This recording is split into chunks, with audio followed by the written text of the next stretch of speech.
ఇది నిమిషంబికా దేవి. ఈడొచ్చేసి మనం ఎంటర్ అవుతున్నాము. సో ఫ్రెండ్స్, మనమైతే నిమిషాంబిక కాడికి వచ్చేసి దర్శనం అయిపోయింది. మనం అమ్మవారికి పూజ చేసుకున్నాము. ఇదిగోండి పూజ కంప్లీట్ అయిపోయింది. మనమైతే ఇక్కడ కావేరీ నది ఇక్కడ అందరూ స్నానాలు చేస్తూ ఎంజాయ్ చేస్తూ ఉన్నారు.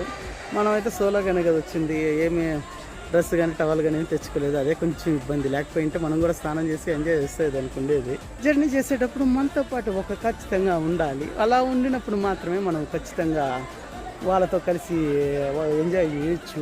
సోలోగా వచ్చినప్పుడు కొంచెం ఇబ్బంది, అదొక్కటి అర్థం చేసుకోండి. ఈసారి ఎప్పుడైనా సోలోగా రాకుండా ఎంజాయ్ చేసేదానికి ఎవరైనా ఒకరిని తీసుకొచ్చుకుంటాను.